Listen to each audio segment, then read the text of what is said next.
దైవజన్మ, నీ జీవితంలో ఎవరి ద్వారానైనా కీడు కలగబోతుంది అని నీకు తెలిస్తే, ఈ వస్తువు ద్వారా, ఈ స్థలం ద్వారా, ఈ ప్రాంతం ద్వారా, వీళ్ళ ద్వారా నాకు కీడు కలగబోతుందని తెలిస్తే పాములాగా వివేకంగా తప్పించుకొని దాక్కునే దివ్యమైన గుణం ప్రతి క్రైస్తవుడు తన బ్రతుకులో కలిగి ఉండునుగాక.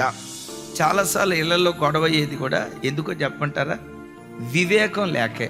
భర్త కొడతా అని చెయ్యి ఎత్తాడు అనుకోండి, కొంతమంది భార్యలు ఏం చేస్తారు తెలుసా? కొడిసొద్దాం ఆడి పెటామని కొడతాడు. పెటామని కొట్టిన తర్వాత నా ఈ సిగ్గులేని మనిషి ఆగాలిగా, ఈసారి ఏమంటుందో తెలుసా? ఇంకోసారి కొడిసొద్దాం. ఎందుకు ఇట్లా జరిగిందో తెలుసా? వివేకం లేక. అరే మనిషి ఏదో కాస్త కోపంగా ఉన్నాడు, పాపం ఏమోలే డ్యూటీలో ఏం టెన్షను, ఏమోలే మనసులో ఏముందో, పాపం ఏ బాధ ఉందో, మనిషి ఎందుకు రొసరొసలాడుతున్నాడని ఒక్క 5 నిమిషాలు దాక్కుంటే పోయిద్దిగా.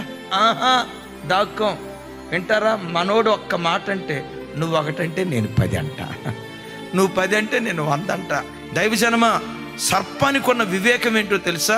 ఇటు నుంచి అపాయం రాబోతుంది అని తెలిస్తే చటుక్కున పొదల్లోకి వెళ్ళిపోద్ది. భార్య ఎప్పుడైనా కోపంతో ఉంది, ఎందుకో మనిషి బాధపడుతూ ఒక మాట అంటుంది అని అంటే, పురుషుడు అయినా పురుష అహంకారానికి వెళ్ళకుండా ఒక 5 నిమిషాలు దాగిండు.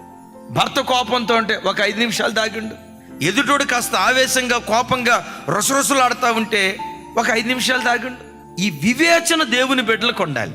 ఈ వివేచన మనలో ఉంటే అది ప్రళయమైన, పెను తుఫానైనా, సంసారాలు నాశనం చేసేదైనా, అది ప్రచండమైన గాలైనా ఆశీర్వాదపు జల్లులుగా దేవుడు మార్చునుగాక.